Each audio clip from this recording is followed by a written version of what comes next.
পাকা টমেটো সারা বছর পাওয়া গেলেও কাঁচা টমেটো কিন্তু শীতের এই কটা দিনই শুধুমাত্র পাওয়া যায়। আর তাই আজ আমি নিয়ে চলে এসেছি কাঁচা টমেটো দারুণ মুখরোচক দারুণ টেস্টি একটি নিরামিষ রেসিপি, যেটা গরম ভাতের সাথে খেতে দারুণ লাগে। আর এটা থাকলে অন্য কোনো কিছুই খেতে ইচ্ছে করবে না, সমস্ত ভাত এটা দিয়েই চেটে পুটে খাওয়া হয়ে যাবে। আর এটা খেলে মুখের রুচিও কিন্তু ফিরে আসবে। আর এই রান্নাটা তৈরি করাও কিন্তু খুবই সহজ, খুবই কম সময়ে আর নামমাত্র তেল মশলায় তৈরিও হয়ে যায়। তো প্রথমেই আমি এখানে প্রায় ৬-৭টার মতো ছোট্ট সাইজের কাঁচা টমেটো নিয়েছি। এবার টমেটোগুলোকে দেখুন এইরকম লম্বালম্বি করে ৪ টুকরো করে কেটে নিচ্ছি।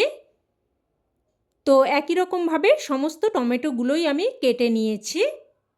আর টমেটোগুলো কাটার আগেই কিন্তু আমি বেশ ভালোভাবে ধুয়ে নিয়েছি, তাই কাটার পর কিন্তু আমি আর ধোবো না।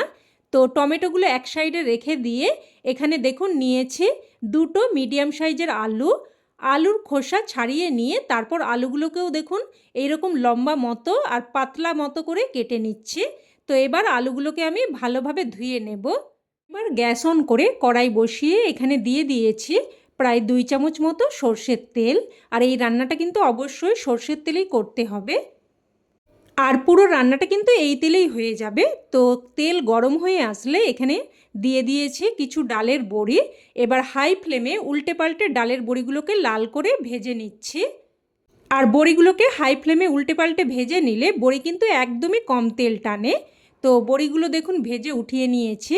এবার ওই তেলের মধ্যেই ফোড়নে দিয়ে দিলাম দুটো শুকনো লঙ্কা, হাফ চামচ কালো জিরে আর হাফ চামচের থেকে একটু কম কালো সর্ষে। এবার ফোড়নটাকে নাড়াচাড়া করে কয়েক সেকেন্ড ভেজে নিলাম। তো ফোড়নটা ভেজে নিয়ে এবার এখানে কেটে ধুয়ে রাখা আলুগুলো দিয়ে দিলাম। দিয়ে দেব সামান্য একটু লবণ। এবার লবণটা দিয়ে নাড়াচাড়া করে বেশ ভালোভাবে মিশিয়ে নেব। এবার মিডিয়াম ফ্লেমে আলুগুলোকে ঢাকনা দিয়ে দিয়ে প্রায় কিন্তু 3 থেকে 4 মিনিট মতো ভেজে নেব।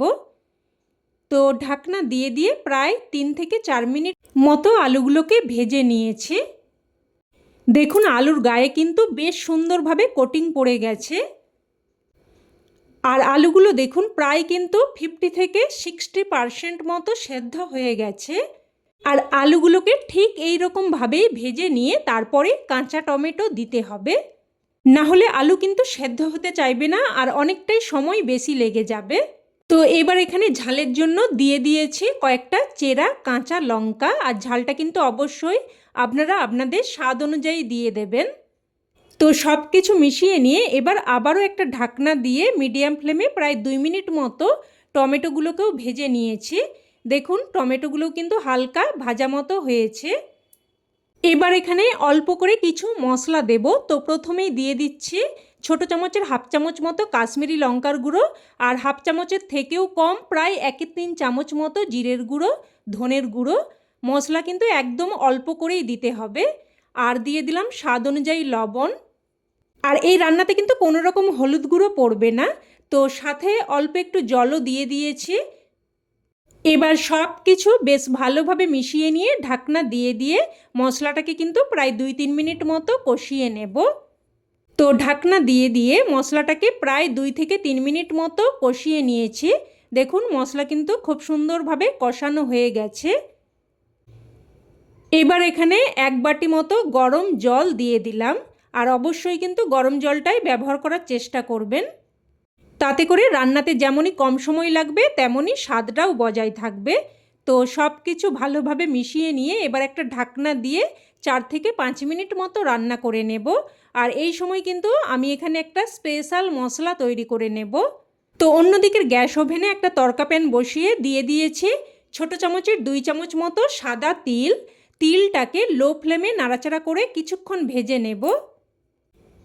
সাদা তিলটাকে নাড়াচাড়া করে কিছুক্ষণ ভেজে নিয়ে এবার এখানে দিয়ে দিলাম হাফ চামচ মতো কালো সর্ষে।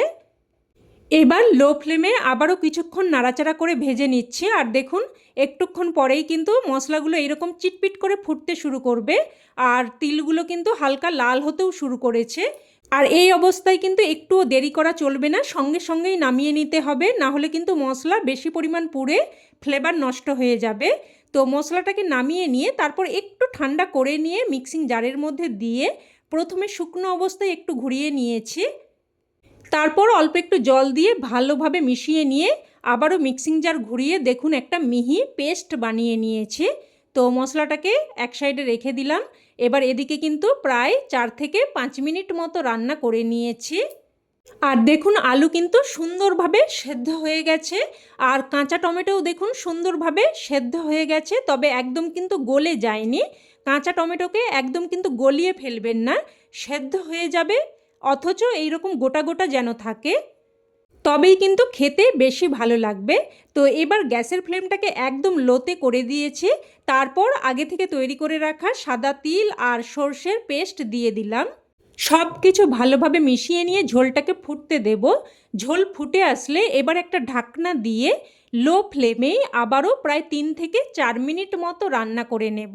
আর অবশ্যই কিন্তু গ্যাসের ফ্লেমটা লোতেই থাকবে, এতে করে রান্নার ফ্লেভারটাও যেমন খুবই সুন্দর আসবে, তেমনই করে রান্নাটা দেখতেও কিন্তু বেশ লোভনীয় লাগবে। তো দেখুন লো ফ্লেমে আমি কিন্তু প্রায় 3 থেকে 4 মিনিট মতো রান্না করে নিয়েছি। এবার এখানে ভাজা বড়িগুলো দিয়ে দিলাম। এবার বড়িগুলো দিয়ে মিশিয়ে নিয়ে এখানে দিয়ে দিচ্ছি প্রায় হাফ চামচ মতো চিনি। আর অবশ্যই কিন্তু একটু মিষ্টি দিয়ে দেবেন, যেহেতু কাঁচা টমেটো বেশ টক, তাই স্বাদটা কিন্তু সুন্দরভাবে ব্যালেন্স করার জন্য অবশ্যই একটু মিষ্টি দিয়ে দিতে হবে। তো চিনিটা দিয়ে ভালোভাবে মিশিয়ে নিয়ে এবার এখানে সবশেষে দিয়ে দিচ্ছি 1 চামচ মতো কাঁচা সর্ষের তেল। একদমই সাদামাটা একটি রেসিপি, তবে খেতে কিন্তু দারুণ মুখরোচক, দারুণ টেস্টি হয়।